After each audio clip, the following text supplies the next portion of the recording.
Bonjour tristesse, vous êtes bien dans le pays où le schéma politique est assez facile, non? La gauche court après la droite qui a déjà couru après l'extrême droite, on est dans un passage de relais de la connerie assez facile, non? On est à 50e semaine de l'année et notre président François Hollande n'a toujours pas compris que voler les idées de droite ne permettait pas de récupérer les électeurs de droite. Putain, mais tu sais quoi, c'est même à cause de ça que Sarkozy il a perdu contre ta gueule de contraceptif malgré ton énergie de hérisson, mon pote. Il va falloir l'assimiler à un moment donné. Tu veux contrer l'extrême droite? Fais peut-être une politique de gauche, non? Oh non, ça lui traverse pas l'esprit. Bon, à gauche, en ce moment, on est au bout du rouleau de PQ, je préfère vous le dire. De toute manière, François Hollande, c'est un peu le café au lait de la politique. On a cru qu'il était bon au début, mais on a vite compris qu'il filait la chiasse. Alors donc, il y a 10 jours, on a assisté une fois de plus en France au sketch des élections locales. Alors, premier tour, grosse abstention et poussée du FN. Du coup, dans l'entre-deux tours, les médias mainstream ainsi que les partis traditionnels nous ont fait du chantage affectif comme une ex qui a grandi sans père, alors qu'ils sont plus ou moins les seuls et uniques responsables de la situation. Résultat, second tour, moins d'abstention et aucune région pour le FN. Ce dont je me réjouis, mais il n'y a jamais eu autant d'électeurs FN. C'est pas à proprement parler une victoire, si tu veux. Donc en fait, on est passé du risque de mort subite à la lente agonie démocratique que l'on vit au quotidien depuis des années. Ce qui est étonnant, c'est que les abstentionnistes et les non-votants sur Internet et les votants par défaut sur Internet passent leur temps à se taper sur la gueule. Il va falloir comprendre, les votants par défaut et les abstentionnistes, qu'on est des faux jumeaux. On est plus proche que deux membres d'un même parti, c'est-à-dire qu'on est d'accord sur le constat, on n'est pas d'accord sur la stratégie. Donc il va falloir cesser d'être condescendants les uns avec les autres. J'ai pas été le dernier à être condescendant à l'égard des abstentionnistes, mais il y a que les cons qui changent pas d'avis, comme dirait la mère de Robert Ménard en essayant de lui tirer dans le dos. Ok, alors oui les abstentionnistes, votre position est discutable, d'accord, parce qu'il y aura toujours des connards pour voter à votre place, d'accord, et vous semblez peu utiliser d'autres moyens d'expression démocratique, comme la manifestation. C'est-à-dire que mes potes qui sont engagés dans l'associatif, qui bouffent des manifs tous les jours et qui se prennent en pleine gueule l'état d'urgence, je comprends très bien qu'ils aient pas envie de voter, tu vois. J'ai un petit peu plus de mal avec l'abstentionnisme de canapé. Également, les non-votants, va falloir qu'on arrête de croire que c'est un gage d'intelligence qu'on a de continuer à voter pour les mêmes escrocs rentiers qui nous considèrent comme des sacs à foutre depuis des décennies.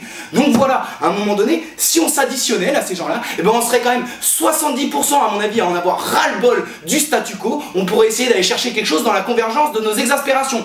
La comptabilité du vote blanc qui est déjà établie peut être une première étape de convergence. Par exemple, alors pour en revenir aux politiques, alors Sarkozy, alors lui il était dans le dégueu total, il a refusé l'Alliance Républicaine, il a même dit le Front National c'est comme le Parti Socialiste, il était comme ça sur un plateau télé, ben non c'est pas passe-moi la rhubarbe, je te file la salade, je sais pas quoi, je regardais mon pote, je me dis mais il est défoncé ou quoi lui? Mon pote il disait bah il est défoncé, c'est Sarko quoi. Mais c'est pas possible ça Sarko. Je peux dire que Sarko sur le Titanic, hein, ça aurait été le mec qui mettait des coups de canif comme ça dans les bateaux gonflables de sauvetage, en criant comme ça à la tête de ma mère. Si je crève, tout le monde crève avec moi, monsieur Pujadas. Mais c'est pas possible ça. On se passera des commentaires des pros d'internet qui vont m'expliquer que les bateaux pneumatiques n'existaient pas, hein, on s'en bat les reins comme une danseuse orientale. Sache-le mon copain. De toute manière Sarkozy, il en avait absolument rien à foutre. Le soir même, il était au Parc des Princes, faut pas lui en vouloir, c'était pour se rappeler un petit peu de ce que ça fait d'avoir des supporters. Également, alors Marine Le Pen, elle sourit de toutes ses dents. De toute manière, depuis qu'elle a retrouvé son tube de dentifrice, elle passe sa vie à sourire, celle-là. On dirait moi quand on m'a enlevé mon appareil dentaire en 5e, c'est pathétique. Ah, donc après ces élections, bon, elle a jubilé comme la première fois qu'elle a trouvé un doigt consentant pour la visiter. Bon, c'était son gynéco, mais c'était un début. Malgré tout, elle a quand même pété un petit boulard, parce que Bourdin avec un invité, Bourdin, le Radio Camping, avec un invité, ils ont établi des convergences dans les modes d'enrôlement chez Daesh et chez le Front National, notamment la problématique du repli identitaire. Et là, elle a complètement pété un boulard, elle s'est mise à poster sur Twitter à 10 h du mat des photos de gens égorgés avec leur tête sur le torse et tout, en oubliant complètement qu'il y a des enfants qui sont sur Twitter, et que même j'ai pas envie de voir ça, putain, va te faire foutre, c'est quel délire. De toute manière, Marine Le Pen, elle a pas d'âme, elle serait capable d'aller voler un hostie sur la langue d'un SDF. Sachez-le les copains. Alors du côté de la gauche, je crois que c'est ce qui se fait de pire actuellement, parce que moi je croyais rêver au départ, mais la gauche est contente d'elle-même. Tu vois, il y a plus de conseillers régionaux FN que PS, mais ils sont contents d'eux-mêmes. C'est pas possible, tu sais, on dirait les vieux sourds et Alzheimer, mais qui continuent à essayer de faire semblant de comprendre ce que tu leur dis pour assumer leur statut social. Papy, on va te mettre dans une maison de retraite. Génial, j'ai toujours voulu partir en vacances avec vous. Mais maman, papy, il est sourd ou il est con? Eh ben les deux.